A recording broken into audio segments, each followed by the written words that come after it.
Now, coming to you live from atop the Lavender Town Radio Tower, it's the one, the only, PUCL Podcast.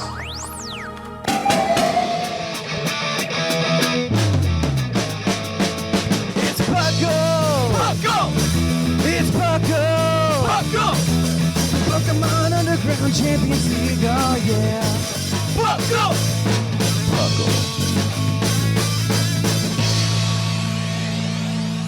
Hello and welcome to episode 505 of the PUCL Podcast. PUCL, of course, standing for the Pokemon Underground Champions League, a nonsensical name come up with by our fearless leader, Thatch, way too long ago. We've done 505 of these. I am joined by my fantastic co-hosts. That would be, with me today, the fluffiest, the best, Seth Vilo. Hello, it is I. I have large fluffy hair and I am a Sableye. Hello. And, of course, the person that always gets confused with me, the fluffiest Whimsicott. Hi, I do have really flat hair, actually, so yeah, that was appropriate. So, as you guys have undoubtedly known, Thatch had some things come up, so he's not here this week, and he thought it'd be a good idea to let us take over. Ha ha ha. The fool. This was a mistake. It will not be the most anarchic, Thatchless episode, but that is an old story. As the Beatles say, we didn't start the fire. No, someone else did years ago, but boy, do we have gas. Oh, speaking of we didn't start the fire, there's so much smoke outside my house. It's terrible. So if you hear me choking, that's why. We'll try to keep it out of the audio. Yeah, don't worry. I'll edit all of that out. So, what have you guys been doing the past couple weeks? Watching the Olympics. It's insane. Italy has been winning things that we hadn't even previously qualified for. Nice. Hey, name the last 4 winners of the 100 meters dash in the Olympics. Usain Bolt, Marcel Jacobs for Italy. What is going on? I don't know what's going on, but it's amazing, and I'm really enjoying it. I'm glad someone's enjoying the Olympics. I decided I was going to watch some Olympic games, and the first thing I tune in on happened to be like dressage, and they cut back to the announcers, talking over everything, and they're like, yes, and sadly, he will have to put down the horse that was injured earlier today. And I'm like, oh yeah, I heard what? about that. Why? Yeah. That was the first and last Olympics I've watched. Oh boy, I thought you were about to go in on NBC's extremely erratic coverage, but so much worse to an unthinkable level. What? I heard that the coverage in the US is really hard to follow. It can be. There was the time the dude was just way more interested in a cockroach than the actual sport. I heard about that too. That was funny though. That was probably better than the sport they were doing. It's been, like I said, that was all of the Olympics, but my dad's been watching and he's been like, yeah, I don't know if they know how to balance recording, but they don't, because it's just really sporadic. Yeah, I heard. Our coverage is they decided to stick to whenever there's an Italian in anything, we're gonna show you that live. And if there's 2 of them on at the same time, we'll show you 1 live and 1 slightly delayed. So I haven't really seen anything that we haven't been in. I've missed so much, but, well, our national coverage was good. Good on you. What about you, Seth? What have you been up to? Honestly, just kind of chilling. I've been playing a lot more, or trying to play a lot more Unite in preparation for this week's Battlecast that's coming out. And I've also been apparently the person to whom a friend of mine, hi Ryan, complains about his black and white Nuzlocke that he's going through. He's been having a real rough time Backseat nuzlocking is interesting.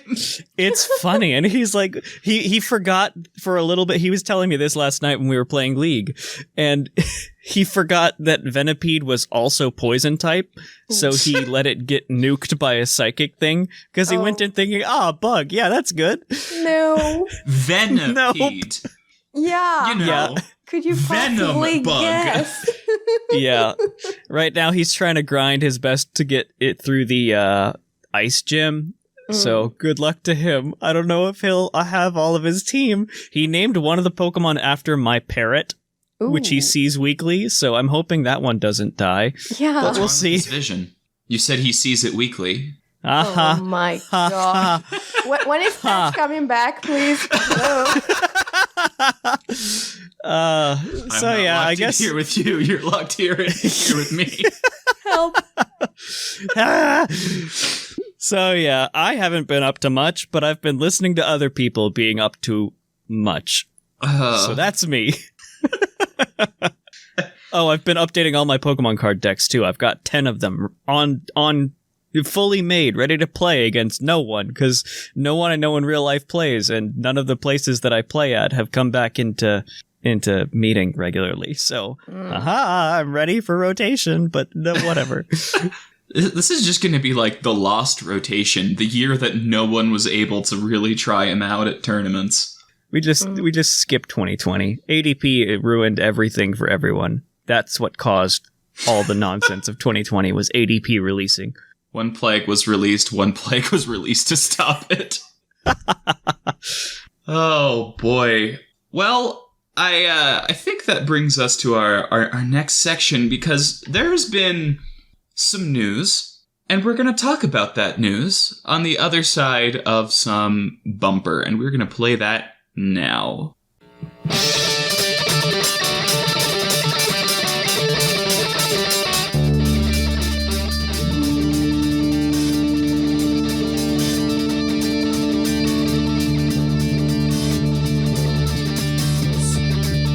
Live from the Lavender Town Radio Tower. This just in. And hello, this is the news section. There is some news. I don't want to say there's no news. The biggest thing and the first thing we're going to go over is in DLC news, but not the DLC we've been talking about before. Pokemon Snap released its free update for the game earlier this week. It added 3 areas to the game. Secret side path on the initial level, it shrinks you down, and then you go through this area. You get, terrorized by a giant Dodrio who's hunting you. Oh, that's incredible. fun. Oh, wow. At the night, there's all of these have day and night versions, so really there's 6 tracks added. And the night version has a Vespiquen mothering Combee, but not being sweet, scolding them. Oh. Like hands on hips and wagging a finger, and they managed to animate the Combee to look dismissive, which is impressive. Wow. This emotional roller coaster is not something I was ready for this morning. No. Most importantly, Vespiquen have fingers? They got that. 3 of them. Okay, and cool. They got that Pixar mom bod. I hate that. The Mighty Wide River is a fun level that requires some precision Illumina orbing, which I was not happy about. Ugh. And now I'm not happy either. Yeah, the Barren Wilderness is actually probably one of my favorite courses. And the fact that it has Zeraora on it, completely unrelated. There are some really cool stuff. You should play it if you have the game. It's free. It took me about an hour and a half to get the last 20 Pokemon.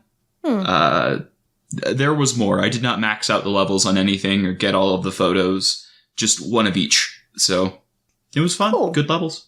Well, cool. Yeah. On a similar topic to DLC, we've got balance patches, which are cool, for Pokemon Unite. Their first balance patch came out this week. I forget what day. I think it was the 4th as well. Mm-hmm. It had various buffs, some nerfs, and a couple of rebalances. The following Pokemon were flat out buffed: Talonflame, Charizard, Wigglytuff, which is crazy, Absol, and Venusaur. Wigglytuff's defenses went berserk. Like, They're really better than some defenders. Yeah, it's wild. The other ones got just higher numbers on their damage for the most part. The nerfs were Gengar, hard nerf, Cinderace, and Eldegoss. Gengar has been causing a lot of problems with Hex. For a brief period of about 1 day, they nerfed Hex so bad that it literally did 0 damage. I don't mean literally like the figurative literally. The figurative literal. I mean literally no damage was inflicted by the Hex move for a period of time. They fixed that though, so don't worry. You can play Gengar again, Gengar mains. Also, you're mean. Rebalanced ones are ones that had like a number increase here, a number decrease there. Overall, kind of net neutral, but a couple changes. Those ones are Cramorant, Machamp, and Zeraora. And finally, a new HoloWare skin came out for Absol. It's got a little hat and a little cape on like a magician. So that's Pokemon Unite. Good, deserved buffs. 2 out of the 3 nerfs were deserved. So you know who didn't need changes? That's all I'm saying.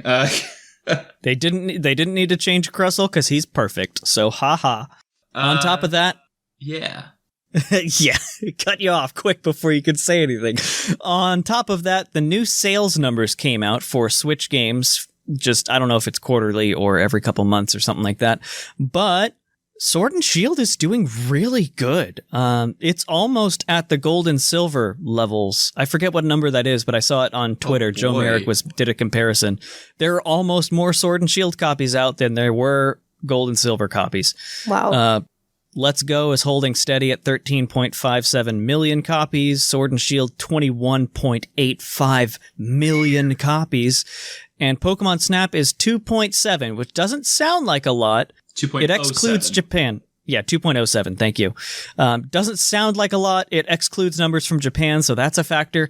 But as far as spin-off games are concerned, that is the highest number by far of spin-off games. So it's actually doing incredibly well numbers-wise.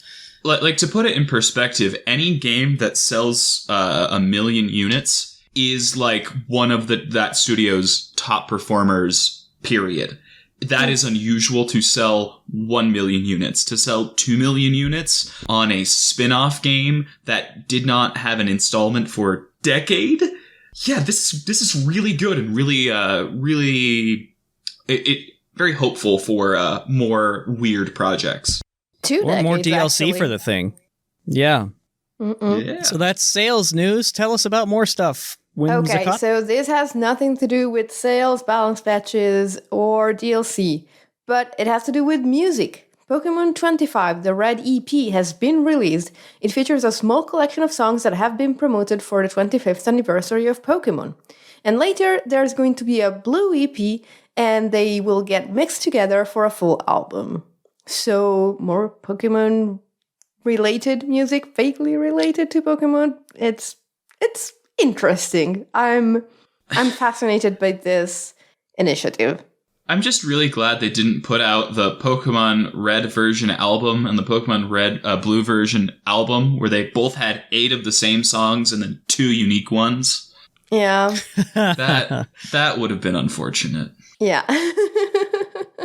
Also, there is a new PokeTune episode, and it's titled The Worming Slugma House. I haven't actually seen any of these PokeTunes. I have seen some screen caps of the one with the boy with the Magikarp, and it looks adorable. Yeah, this Like, one does the too. I've seen a couple of these on Reddit. Amazing. All right, It reminds me of Howl's Moving Castle. Get on it. You guys haven't been doing anything with Naruto for a couple of years. You can handle this. I know. Oh, well. All right, Seth, tell us a little bit more about the battling news. Yeah, sure. There's video game /TCG news here. So there are a couple more details regarding the Players' Cup of 2021 Invitational that have been released. It will be on August 13th through August 15th. It'll have VGC and TCG events, and of course the entire thing will be streamed with a lot of really neat, notable commentators. I forget who, but I know a couple of the big name TCG people I follow are going to be commentators on it. I feel like Andrew Mahone is one of them. I could be wrong, but anyway, that's the video game and TCG event news. We're still waiting for real life things to start up again. But oh well. Oh, yep. We'll watch that with keen interest. That brings us to the Pokemon Go news segment. Ultra Unlock Space is live until August 17th. Pokemon from other regions will spawn locally, and they're adding both Shiny Heracross and Shiny Palkia into the game. Fun fact, Shiny Palkia was the first Shiny Pokemon ever caught. It was on my first run of Pearl, and it freaked me out. Nice. Wow. Ultra Unlock bonuses have been announced and will feature some Sword and Shield editions. Squavit, Phalanx, and Wooloo will be in the wild. All Galarian forms will be in the 7-kilometer eggs. Zacian and Zamazenta will be in the 5-star raids in their Hero of Many Battles forms. And the entire event runs August 20th through August 31st. Wooloo. I love that. I don't know why. Okay, Squavit and Wooloo is the beginning of it. Got it. Great. Phalanx. What? Yeah, I was perplexed by that too. I was expecting more like, I don't know, Rookidee? Yeah. Or Blipbug? Even something like Gossifleur. Yeah. I just hope that Phalanx spawn in proper Roman battle formation. Like, instead of popping one in, they're like 4 of them in a wedge, you know? See, they're the honor guard for Zacian and Zamazenta's entrance. That's what it is. Okay. That makes sense. Made something up on the spot. Sounds reasonable. Yeah. Yeah, they totally are from the same, like, time references. Like, Yeah. The same time and country and all of it. Yes.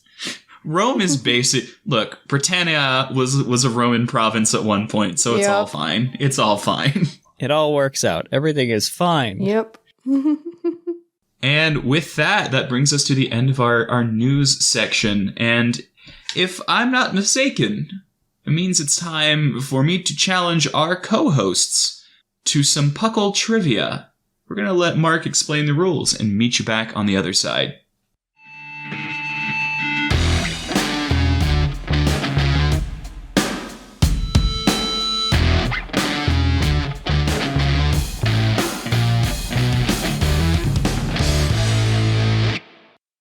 Oh hi, and welcome to the Poke Quiz, the part of the show where we quiz our co-hosts on their insane Pokemon knowledge. I'm Mark, here to explain the rules. Our fabulous co-hosts will work as a team to answer 5 Pokemon-themed trivia questions that fans have submitted on the Discord server. Each question is worth 1 point, with Pokedex and multiple answer questions worth more, for a total of 7 points. The hosts can use a free hint at any time. If they get all the answers correct and do not use the hint, they can cash it in for an 8th point. And thank you, Mark, for that wonderful description. We've got 5 questions, and some of these I knew. Most of these I didn't. I'm glad I'm the one asking. Oh, no. Question 1, I'm going to give you a choice. Oh. Do you want Sword and Shield story mode questions? Or do you want Pokemon manga Gold and Silver questions? Definitely Absolutely the game. the first one. That's what I figured. So, in Sword and Shield, how many separate battles do you have with Hop? Oh, Ooh, gosh. It's like 6 to 8 or something like that. It's a crazy amount. I will give you a plus or minus, I'll give you a plus or minus 1 on this. Okay. So, you battle him when you get your starter. Then you battle him again at the professor's house. Then you battle him again in the cave. Then you battle him again, like when you... Yeah? Okay. I think you battle him at least 8 times. Okay. That seems like a lot in my own head, but I don't have... It does seem like a lot. Do you want to answer like 7? Because I remember it being a number like 6 or 8. So if we answer 7, we might, because I remember it being like more than any other rival ever. Mm-hmm. And I know we battled like, I don't know, Serena. We battled many times in X and Y. Right. How we battled a fair amount of times. You said at least 8. Do we want to say 8 so we have the plus minus on either side of it? I want to say yes, because then you also battle him again, like, essentially after the story. Yeah, post-game slumbering weald kind of thing. Yeah, exactly. So I feel like if it might be like 7, so we say 8, it's still good. I don't think it's... I will need an answer. But... Yeah. Do you want to say 7 or 8? I would say 8. Okay, let's say 8. 8 is not within the margin of error. So, Versus... there are 10 through the story. What? There are 10 through the story, 1 in Galarian Star and 1 in the Champions Cup. I would have accepted around 10 just because I think those are kind of nyeh. But there are 10 in the main story, or as Kanea put it so elegantly in the Discord, enough times to make me want to gouge my eyes out is another acceptable answer. So yeah, 10 in the story, 12 possible overall. Oh my Wow. word. All right. So that is unfortunately incorrect. So, question 2 for general trivia here. And this is all crossed out, so it's absolutely not from Soul Ferret. Who is the lightest Mega Evolution? The lightest Mega. That's interesting, because the tiniest ones have typings that would make you think they're heavy. Right. Yeah. Is Mega Sableye particularly heavy? Yeah, he gains a lot of weight from the Ruby. Does Gengar gain weight? That's what I was curious about, because Gengar loses weight between it and Haunter. Does it? I'm pretty sure, yeah, Haunter is heavier than Gengar. No, I don't think so. I think both Ghastly and Haunter are among the lightest Pokemon, and then Gengar Maybe. actually has some body to it. Okay. What else is very tiny and Mega evolves? Just kind of going through my own head of Megas. We haven't Mawile, used but them it's in gonna be so thick. long. Oh, yeah, I know. Diancie is also like tiny, but it's a rock type. So Yeah, it's made of rocks. yeah. Any weird legendary? Mewtwo, maybe? So Like Mega Mewtwo Mega Mewtwo Y the is small one. probably very light. Yeah. The emaciated one. Yeah. It looks tiny. All right, I'm gonna need an answer here. Yeah. Well, do you want to use the hint for this, or do you want to keep it for the multiple answer question? I feel like we can use it here. We've already gotten a question wrong, so it makes Yeah, sense. exactly. The multiple answer we could probably squirm our way through at some point. Okay, we'll try that. Bold. All right, so you're using your hint. Yeah. It was introduced in Oras. It is a monotype, and I cannot think of a notable trainer who used this Pokemon. Oh. Monotype from Oras. Let me triple check, because I'm 90% sure that was introduced in Oras, and I could be wrong. Okay, so that rules out any of the starters. That rules out Altaria. Yeah. Oh, wait. Apparently that wasn't base X and Y. I am terribly mistaken. Okay. Oh, base XY? Okay. Yeah. Huh. Well, that, again, rules out any of the ON starters. Yeah. Or but- Altaria. Mm, Monotype Megas. What? That tells you about how much impact it had on the meta. yeah. Yeah.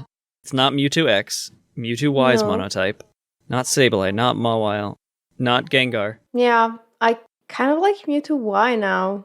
But would he be mistaken about it being introduced in Auras? It was in like the main trailers and stuff. I will say this, it is a Gen 3 Pokemon, which is why I was so convinced it was from Oras. Oh, okay. Oh. So, a Mega for a Gen 3 Pokemon that is monotype and was introduced in X and Y. I'm so angry at my brain.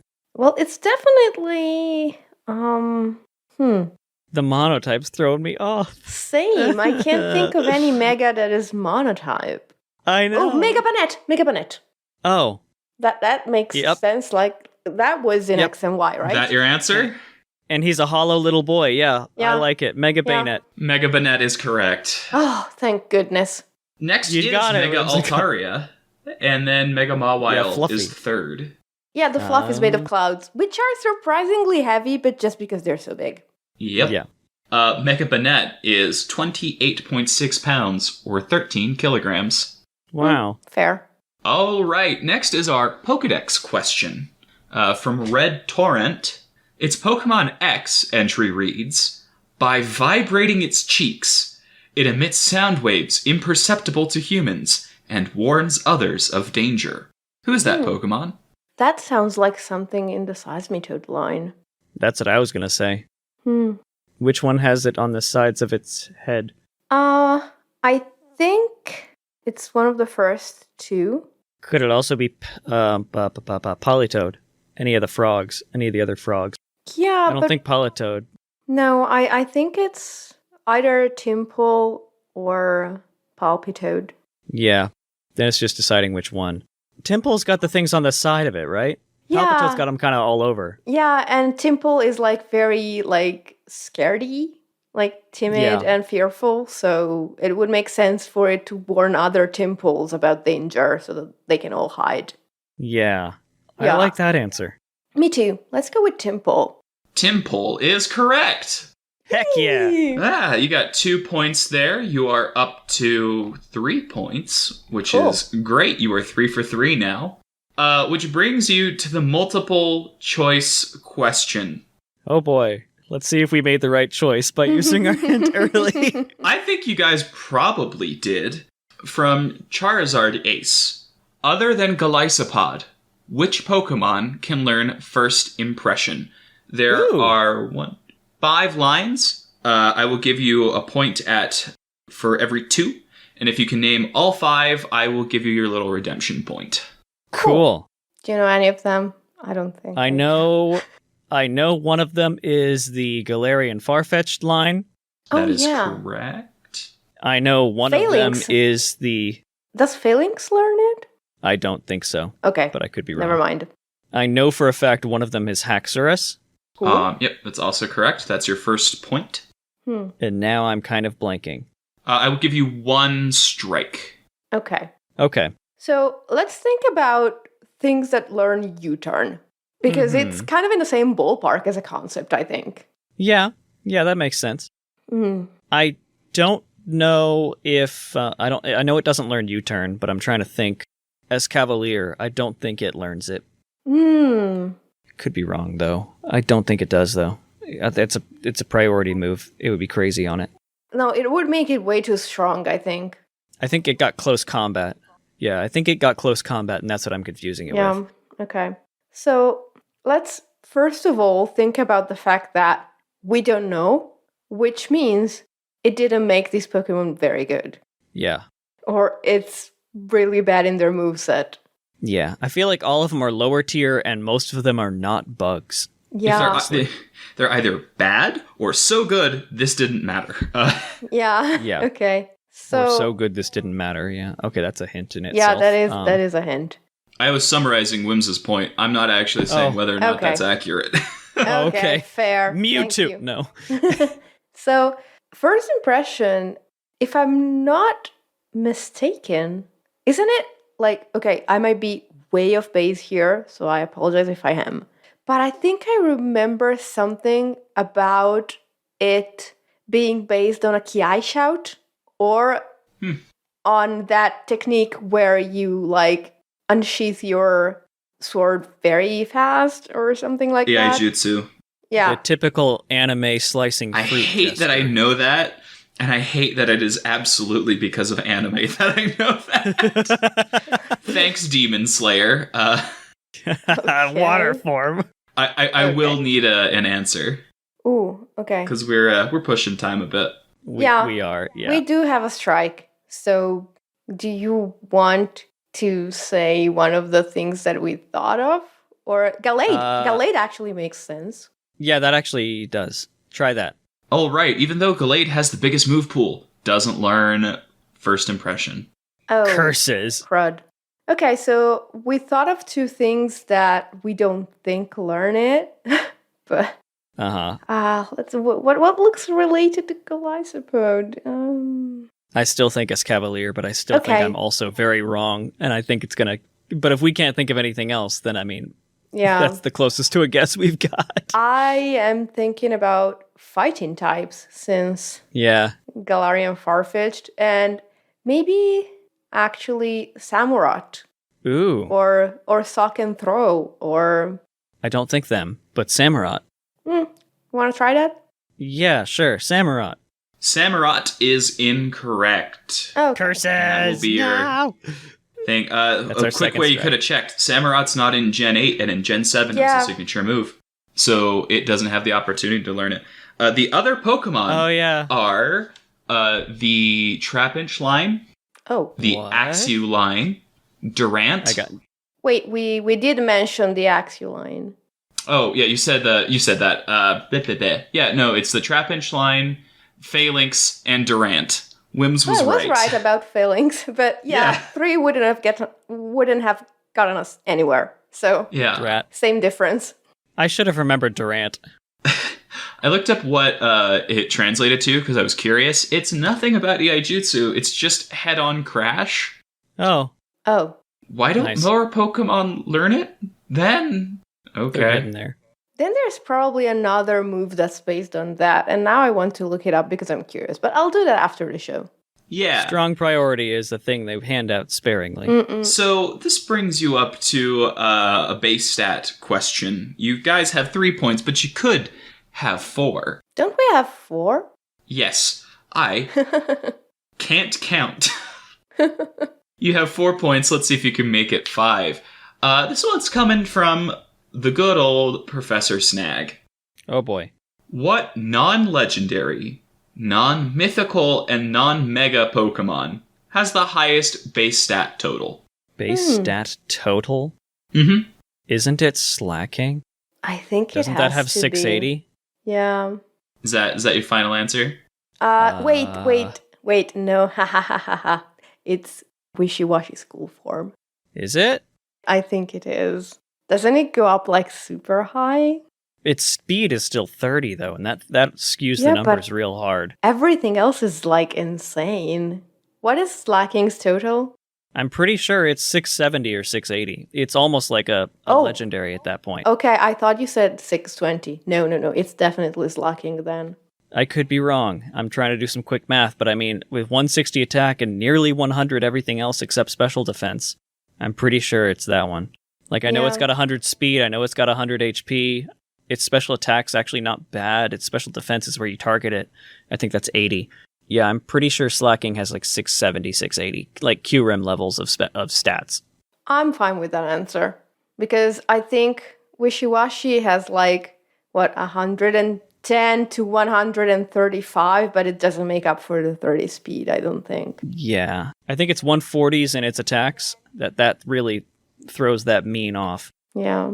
Alrighty. With Slacking as your answer, you are correct for 5 points today. Cool. Woo! Good job, Seth. Slacking is followed by Ash Greninja at 640. That's not a mega. Oh, yeah, that's Yeah. right. Dang it. And then Wishiwashi School Form at 620. Wishiwashi has higher stats than Slacking overall, but the problem is the speed's terrible and the HP isn't great either. Yeah. So, yeah, Slacking wins that one, bringing you guys to 5 points. And I don't know what the scores are. I was not given that information. Oh, yeah. Well, I whoops. can find that super quick for you, though. Thank you. So, right now, the lead is me with 26 points, Nice. followed by you, Seth, at 20 points, followed by you, Lynian, alongside Shamu at 15 points. Fourth place is Sublime with 8 points. Then we have a four-way tie for sixth place at 7 points with McGee, Sigma, Jushiro, Cloud9. And Basket is bringing up the rear at 6 points. Everyone else has yet to get on the board. Dang it. Now I need to sign up for the next 3 shows. Dang you, Whimsicott. Sorry. And that about wraps it up for our Puckle's Poke Quiz. We are going to move on today to our topic. And it's a fun one.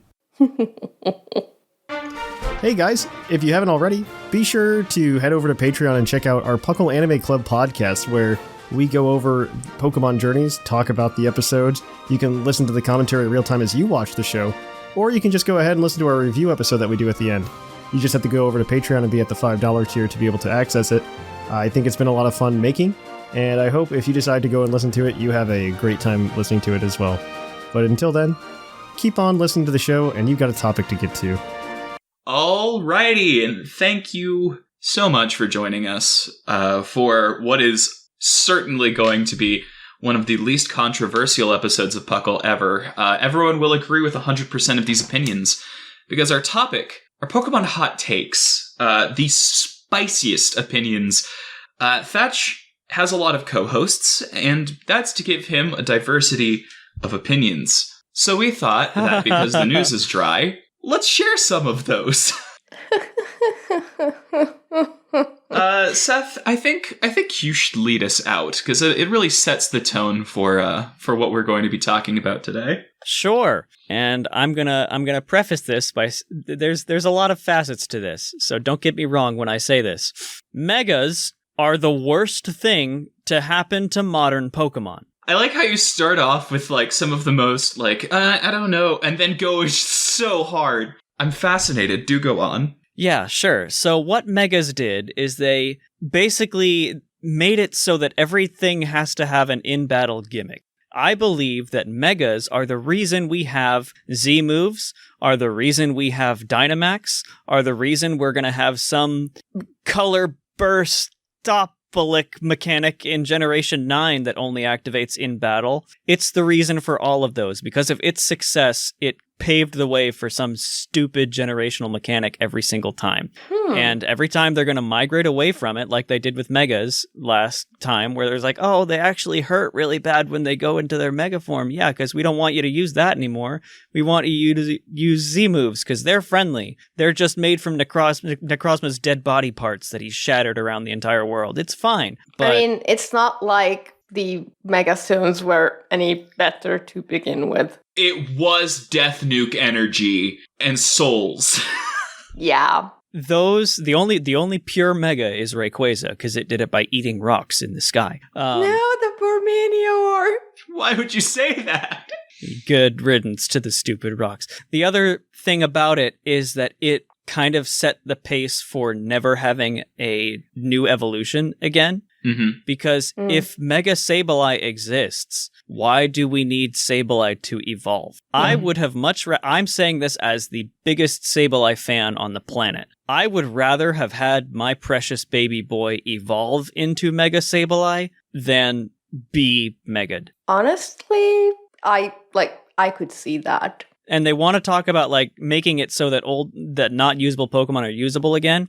Easiest way to do that is to not give it to things that have 3 stages. Yeah. Like Garchomp didn't need it. Charizard didn't need it. Well, Charizard totally needed it, which I think was the problem. They needed to make Charizard usable, and so they introduced this thing that, oh, it's super cool. And I love Megas. I think they are super cool, but they did not have the resources to give them to every Pokemon. So, or the care, because it's basically doubling the amount of Pokemon, because each one is, it's still Charizard, but it's a different Pokemon. Yeah, essentially. And it started like I think you hit it. It's like it started this game of like a generational mechanics arms race. Yeah, and I don't know how long that's going. Like, everyone's going to get, like, sad something didn't continue. Yes, Mega Evolution was the best one, but ever since then, it's just kind of been, like, trying to recapture it, and it's getting less and less focused, I would think. Like, Z-moves are like, all right, let's punch that power so it's not as swingy. And they're like, okay, well, that didn't work. That just made things even more dependent on it. Maybe we'll make every Pokemon able to do it, and then give some cool designs, but then the designs were never used. And then the whole mechanic made competitive a nightmare.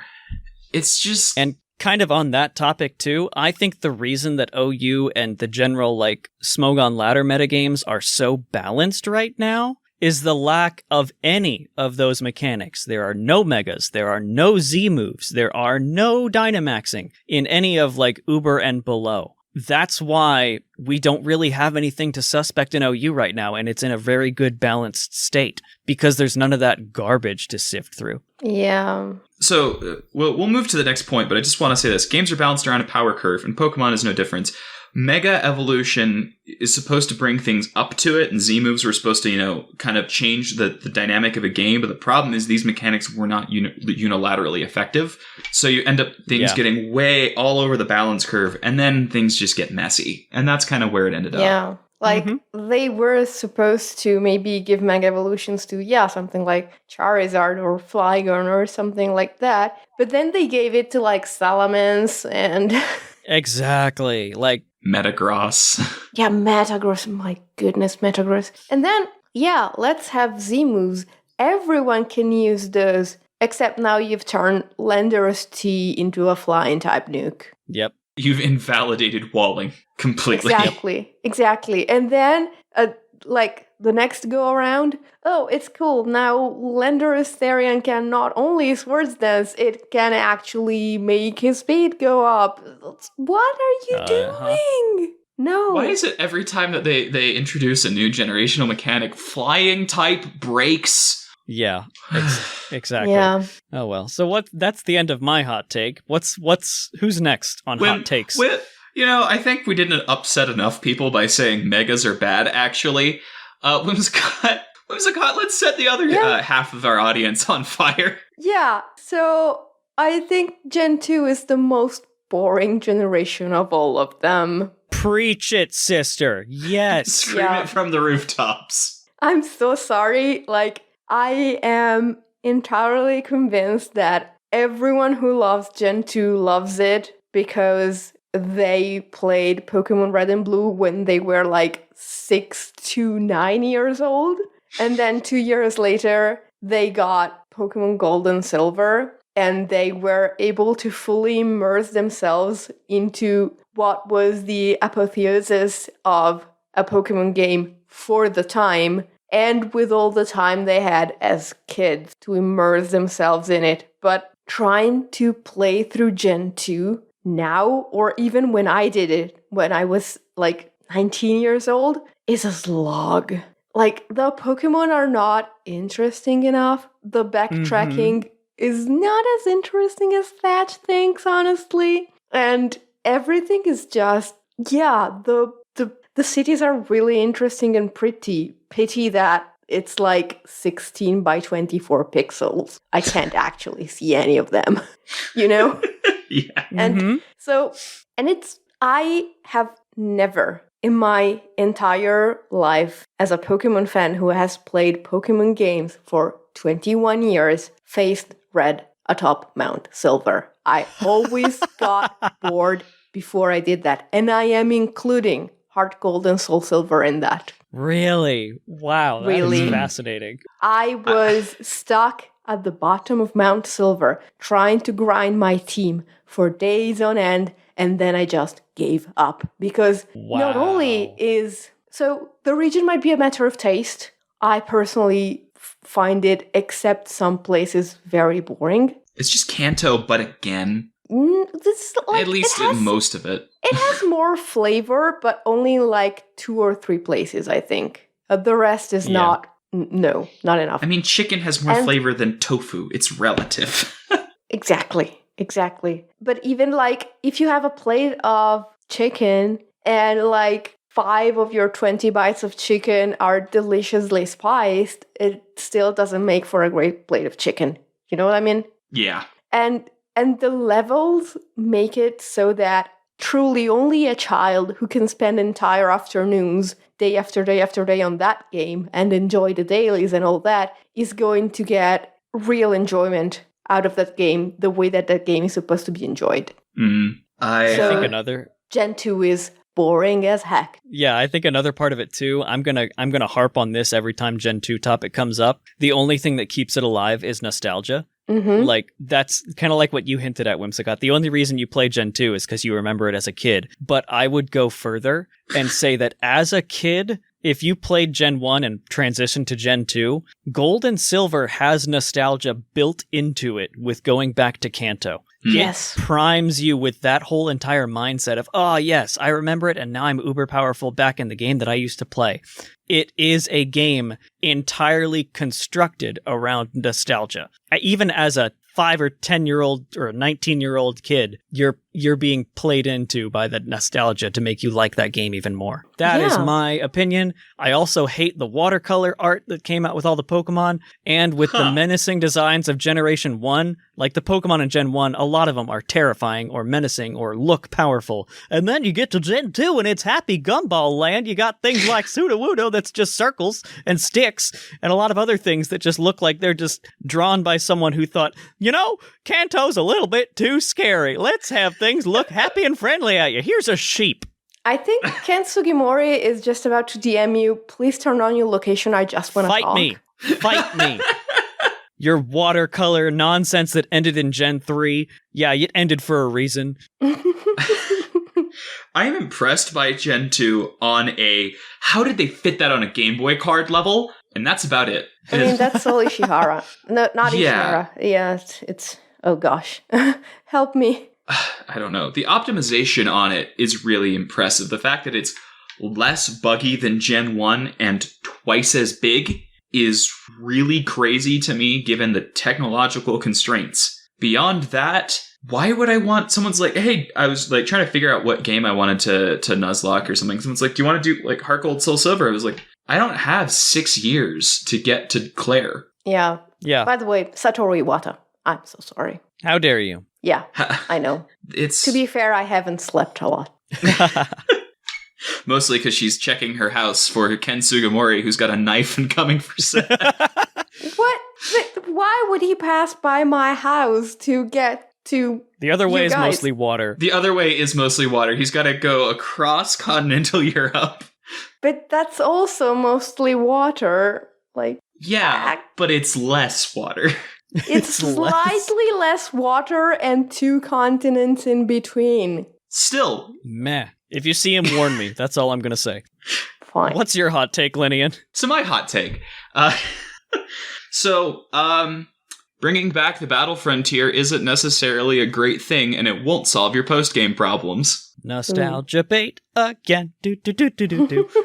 So here's the problem with the Battle Frontier. It is incredibly difficult. And to do anything in the Battle Frontier, you realistically have to breed. And yes, that's a lot faster now, but it's fake difficulty. Because all it asks is, okay, so these Pokemon they took through the story aren't good enough because of the mechanics that we put in. Now you have to exploit these mechanics that we never explained to you, grind for hours and hours and hours, either to reset the Pokemon you have, then get them the moves that they need. Then, and only then, can you do the actual fun part of the Battle Frontier, which is battling at these top-tier facilities with fun rules, and then you can maybe, if you grind each of these for literally dozens of hours, you'll walk out with a souvenir stamp. That's just work. You know that SpongeBob meme where he has the rainbow and it's imagination? Just do that, but instead of imagination, it's the sunk cost fallacy. Like, that's all it is. It's more gameplay in the sense that if I had an NPC that you talk to, that once you talk to them 30,000 times, they gave you an item, is content. It's the same thing. Yes, but I would argue that, again, the ideal target for this is a kid who has like 3 free hours every day to dedicate to this game and wants to do that. And the fact that their advertising is saying kids don't have time to do that nowadays tells you you're never getting a Battle Factory ever again, because you are absolutely correct, Whimsicott. That is who it's for. And if nothing else, Battle Factory was like the best of them because it respected your time. You just showed up. That one didn't require you to go breed a speed boost Blaziken to get to fight the, I don't know, Palmer? I don't think you could fight him with the speed boost Blaziken, but you know what I mean. Which they kind of do with rental teams now, where someone else does the work for you and you scan a QR code. Yeah, which is the reason that Dynamax Adventure is a decently fun thing. Yep. Yeah, but people talk like, oh, it would fix the post-game problem. No, it wouldn't. No, you it would just be bored breeding to eventually do the thing that might be kind of neat. It's artificial gameplay inflation. Yep, Yeah. 100%. Dynamax Adventure is a better mechanic than Battle Frontier. I said it. At least the Pokemon World Tournament had you like going up against famous NPCs, and it had like a tournament structure. And it was beatable with standard Pokemon. You didn't have to have like EV trained, and the Battle Frontier, because of how those rules restricted it, you absolutely had to go in. And if you did not have like PP maxes, there were things that were just impossible. It's like, oh, I can't do that. That's not fun. I think ultimately the ideal post-game of Pokemon is already right there, and it's other people. You play against your friends. Uh-huh. Yeah. Play Only there with was a your battle friends. timer that let me play my You stall do- teams. Yeah, Dynamax thingies with your friends, and you organize tournaments with your friends, and that is the real, like, successful post-game of Pokemon. But Gen 3 didn't have an online, so Now it had I to am the make Battle up for it. Frontier brain. yeah. It- But I don't know. I think I didn't use either of them, so I can't really say. But I think in Emerald, people remember the Battle Frontier first and foremost about the post game. When I hear people talk about Gen 4, and I mean people who were like in the right age range, like Thatch, like you guys, they talk about the Battle Frontier less than they talk about online battling, which means that in Gen 4 already, the real post game of Pokemon was already taking over. And so they realized, oh yeah, we could spend hours and hours of our time coding in something that will ultimately be surpassed by the experience of playing against other people. Or we could not, Yep. you know? And I think this really gets to a core argument that I've had for years, which is Pokemon games are fine and they're good. And if you have a major shakeup for how you think the games really should be, you're wrong and need to play other Preach. games. Preach it! Woo! If you want Pokemon to cater to all of your tastes, you have an overly narrow media diet. You need to play other video games. That's normal. Do it. But Yeah, that is Lynian, fair. I want to play Breath of the Wild with my Pokemon game. Then play Breath of the Wild. Oh, you make a good point. Yeah. Yeah, it's like saying, oh, I want to have these 5 different kinds of delicious food. Well, you're gonna have trouble fitting them all in one meal. It's just gonna make you feel bloated and not very good. But if you have 5 different meals, and each of them is deliciously dedicated to that one particularly delicious food, you're gonna enjoy them a lot more, and it's gonna take up more of your meal times. So I that was a weird metaphor, but I think you got my meaning. Yeah, it actually I worked think we fairly got it, well. Yeah. I'm not saying that the games are immune from criticism at all. They're legitimate and valid complaints and things that may make the games work better. But every time people are like, this is a massive formula shakeup that Pokemon needs to adapt, I'm like, no. No. Go play that. Go play Yokai Watch that has that. Go play do something else. I think if you like change something too much about Pokemon, you lose the fact that it's Pokemon. I think the reason people have been playing the same game for 25 years is that they enjoy that kind of game. Like, oh, now we have, I don't know, real-time battles. Just 80% of the fan base would drop off. Yeah, you would probably gain like a 20% from somewhere else, but you still I have can lost tell you your Smogon 80%. would instantly vanish. Yeah. And Pokemon, people are like, oh, it's too easy now. Dude, I do not have 60 hours to grind to enjoy a kid's story. Let me Yeah. get in and out. I get it. You want something difficult. Then play Dark Souls. Or even play a Nuzlocke. I mean, Yeah, play a Nuzlocke. My friend is there. yeah, Pokemon is easy, but you can make it almost as difficult as you want it to be. Like, you can say, oh, I want a difficult challenge. I'm gonna go through the game with a Caterpie. There you go. And that's if you're dead set on playing that. You want to play a harder turn-based RPG?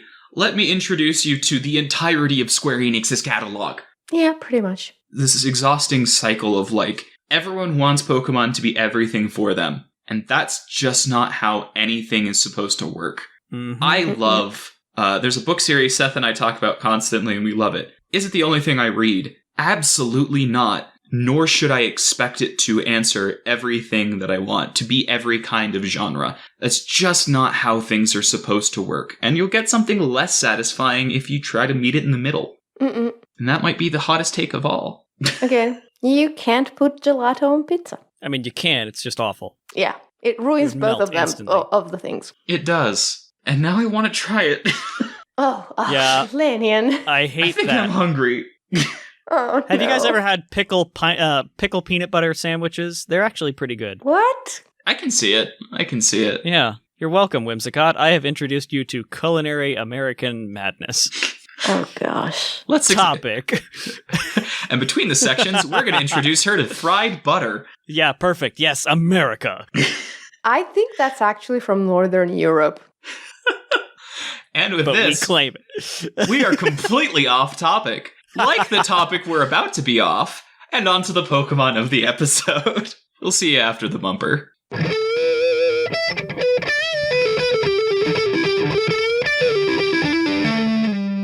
Poke of the episode. All right, and welcome to the Pokemon of the episode. The Pokemon of the episode today is number 620, Mienshao, the martial arts Pokemon. Its Pokemon Sword Dex entry states, when Mienshao comes across a truly challenging opponent, it will lighten itself by biting off the fur on its arms. Metal. Why? Yes. Why is this a Dex entry? Why not? It's the Pokemon equivalent of the cool coat shrug. I was thinking that Yes. scene from Oh my like gosh. seeing that scene from like the furthest I ever saw in Naruto, where the guy like takes off his ankle weights and they like explode underneath. Yeah. Which is completely taken from, like, Dragon Ball, Ball I think. Z. Oh, I'm Yeah. sure. Piccolo Like, takes off his coat and it's like 1,000 pounds Yes. or something stupid Yes. like that. Oh, wait, I forgot to take this off. that was funny. I'm not left-handed. All right. Yes. Yes. We've got a VGC Series 10 team for you. Mm-hmm. We have shamelessly taken it from Neil Patel, or I Like Cats VGC on Twitter, who got all the way to top 8 on the Rose Tower Clash. So, we didn't parse out these Pokemon. Well, I guess you start from Mienshao and then we go from there. Yeah, that sounds like a plan. Mienshao is running a Focus Sash, because while Mienshao has good attack and speed, oh boy, it frail. Oh, yeah. What are its base stats? It's got a weirdly high 60. special attack of 95, 105 speed, and 125 attack. Everything else is 65 or lower. Wow. He paper, yo. Yep. That's Kartana. Yes. Oh, true. Mienshao is holding a Focus Sash, and has Inner Focus as its ability, which is interesting, because normally things that get Regenerator use Regenerator. Yeah, but in VGC, you're VGC. immune to immediate Intimidate now, which is huge. Oh, yeah. Yeah. That's right. Okay. And also the ever-popular Fake Out. Exactly. You Yeah. can't be flinched, you can't be intimidated. It's amazing. So it's got Inner Focus as an ability. I'm just sad that Mega Gallade doesn't continue to exist. right. Right? Oh, well. Alright, Mm. so it's got 4 HP, 252 attack, 252 speed. It's a jolly nature. You're trying to beat your base 100s and things around there speeded to your 100s. Close combat, because everything got that this generation for some reason. Rock Slide, because it's VGC. Feint, Yep. because it's VGC. And Wide Guard, because and this it's is true, VGC. it's VGC. You don't say. Amazing. Wide Guard will block any area moves. Feint will block your opponent's Wide Guards, and Rock Slide for flinches. And just, good coverage. and Yep. double hit. Yeah, and I will take a Pokemon I was surprised to see, Gothitelle, who is holding an Eopapa Berry, which is just the pinch berries. It's got Shadow Tag for an ability, 252 HP, 172 defense, 4 special attack, 76 defense, and 4 speed with a calm nature. I don't know why it's statted the way it is. Well, I'm sure there are exceedingly good reasons since this is VGC, but since I am not familiar with the current VGC meta, I don't know what those stats do. Sorry. Yep. It's running Fake Out, which is just fantastic. Because Fake Out helps you flinch things that don't have inner focus. Yeah. As well as Helping Hand, because this thing is really slow. So that's a way to make sure you do a thing. Hypnosis will put things to sleep. And Psychic hits. So Gothitelle comes in, it makes sure the opponent can't switch. It helps whatever you have out kill things with Helping Hand or Fake Out. And you can use Hypnosis and Psychic as needed to just kind of like really double in on a slot or put down problematic Pokemon. I was going to say, yeah, maybe this could be like a fun Dynamax partner to boost its stats. And then I remembered, nope, that doesn't exist here. Exactly, which is the reason another Pokemon on this team has Fake Out, because now you're pretty much guaranteed a Fake Out because you can't be stopped by the Dynamax anymore. Right. Yep. I forget Dynamax does that. It does do that. So, yeah, you learn that very, very quickly, even if you didn't know that before, when you try running a flinching Togekiss for an entire summer. So, yep. Rillaboom, our nice gorilla, is holding a Life Orb. The ability is obviously Grassy Surge. We have another very specific EV spread, which we don't quite know what it does. We apologize. It has 108 HP, 252 attack, 132 defense, 4 special defense, 12 speed, with an adamant nature. As I mentioned earlier, it has Fake Out, Grassy Glide, obviously, U-Turn, and Protect. And its ideal partner is Volcarona, my favorite bug. It's holding a Grassy Seed, which will raise its defense if it's sent onto the field when Rillaboom's Grassy Surge is active. The ability is Flame Body. It has a modest nature and 124 HP, 116 defense, 36 special attack, 4 special defense, and 228 speed. Why does it not have maxed out special attack and speed? Because it has Quiver Dance. It's obviously also running Protect, because this is VGC. And then it has Giga Drain and Heat Wave, which I really like this Volcarona. I might try to run this team just to learn how to use this Volcarona. I used to run Volcarona back in Gen 6, and I loved it so much. This Volcarona sort of reminds me of that. Volcarona is such a weird Pokemon. Because of the moves that it gets, give it just the correction, just the coverage that it needs. And not a dose more. Yeah. And now that Hidden Power Ground is gone, Heatran eats it alive, always. So that's also wah.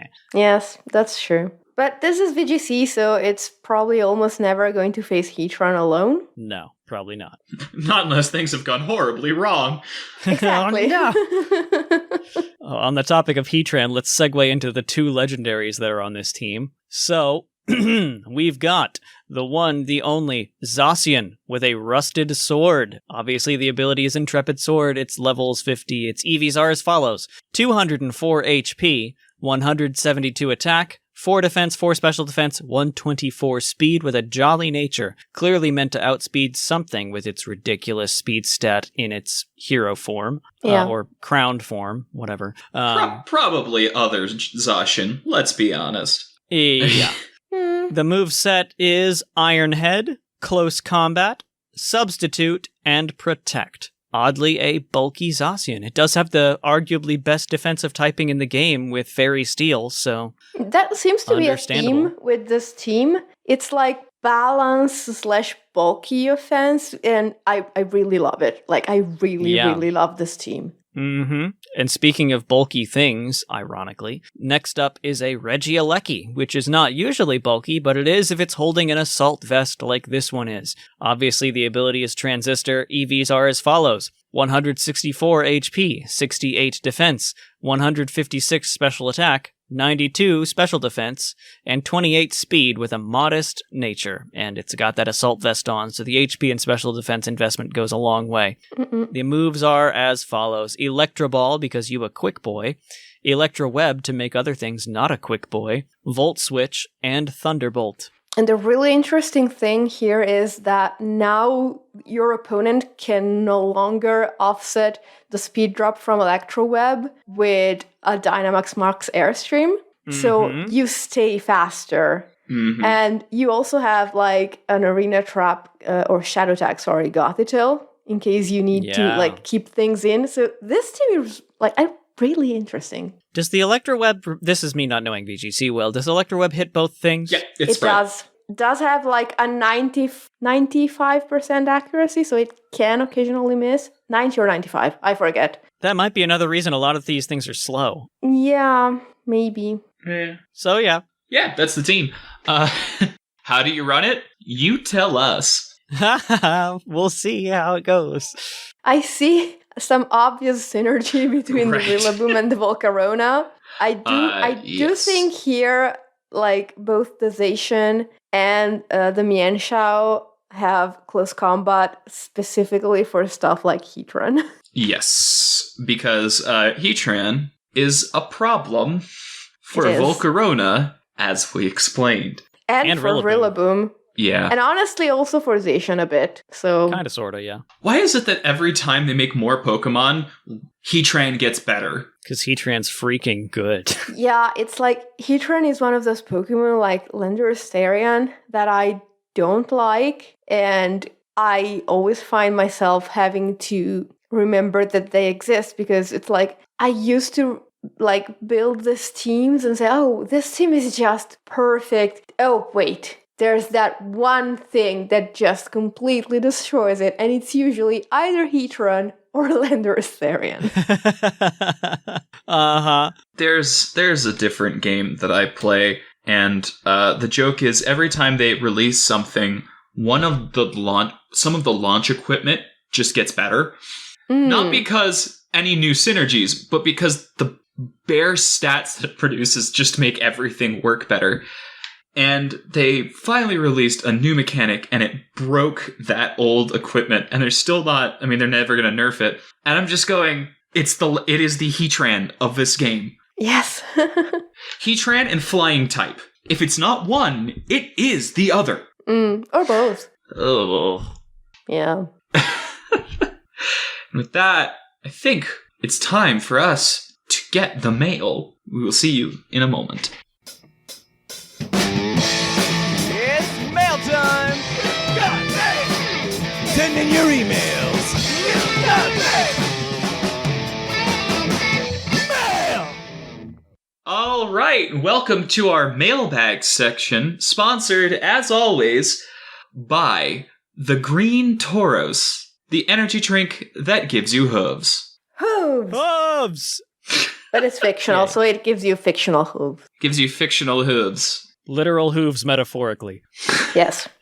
But metaphorical hooves, literally. Figuratively. Making a literal difference. So, there were not any real emails this week because we had a spam flood. It was fun to sort through. But this week we have our prompt for you. What is your Pokemon spicy take, your hot take, your unpopular opinion? 9 out of 10 dentists recommend it, but what does that 10th dentist say? That's what we're after. So just let us know, or let us know how wrong we are. Send us emails. It's fun. Yep. Send them in at puclpodcast@gmail.com, and, well, none of us will have to deal with that, so we're very grateful. Yeah, you get to watch 3 unprepared co-hosts deal with it. It's fantastic. So, yay! We don't want to give you guys that short of an episode. And, trivia is my whole thing. So what we're going to do is play a modified version of one of our favorite games, Pokemon Password. Yay! So how it works is I'm going to say a clue. And then we're going to alternate. Whimsicott gets advantage because she is the oldest person here. I will say the first hint. I meant oldest on the show. The other is also true, but I did mean on the show. It really didn't sound like that. I'm bad at you're things dead, Lynian. You're sometimes. dead. So I will give a clue, a one-word hint. It will alternate between the two. Starting with Whimsicott, they will get to answer something. It can be a move, a Pokemon, a location, an item, anything from the Pokemon franchise.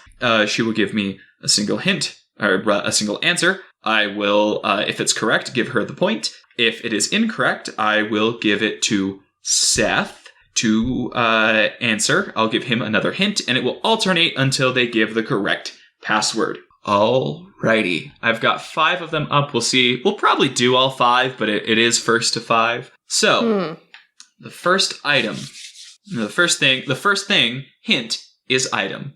Item. I don't know. Choice scarf?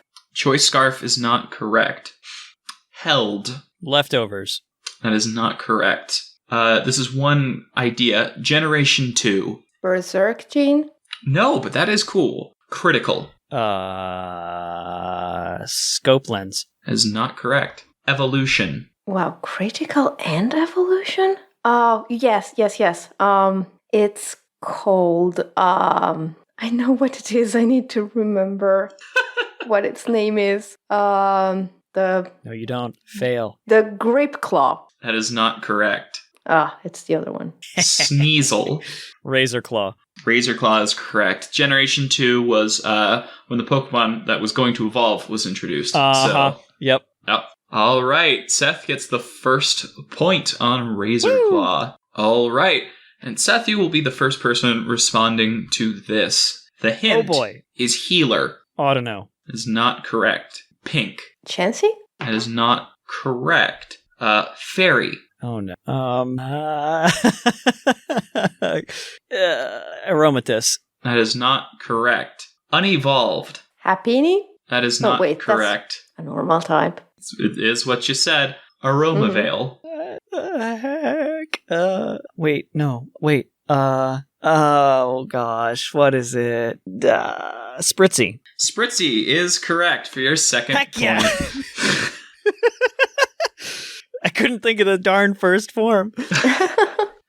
That's fair. Whims could still come around and get this. All right, Whims, you do have the first hint here. Battle. I'm sorry, can you repeat that? Battle. Okay. What is that place called? Yeah, I don't know. Oh gosh, I am being terrible with names today.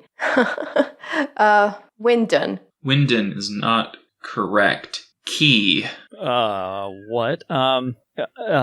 Card key. That is not correct. Rematch. The VS Seeker. That is correct. Dang it. Oh, key item. Okay. Yes. I got it. The next hint was going to be supporter. Yeah. Yep. Alrighty, Whims is catching up, so we get a new one. The first hint here, revenge. It's me, right? Yep. Mm-hmm. Okay. Throw. That is not correct. Vanillux. Beartic? Is not correct. TM. What? But okay. I don't know. Frost breath? That is not correct. Payback. Machamp? It's not correct. Physical. Avalanche. Avalanche is correct. Yeah. Revenge and payback. Got it. Okay. Yep. And we are moving to the last one that we are going to do just to get it finished here. All right, Whimsicott, your hint is Reggie. Oh gosh. The giant's foot? It is not correct, but like where you're going. Ice. The Pacific Log Town. It is not correct. Jinx. I'll just say the Crown Tundra at this point. That's not correct. Trying to find a good slide. Slide? I don't know. I know, but I don't remember its name. Hoenn, I don't know. That is not correct. Northernmost.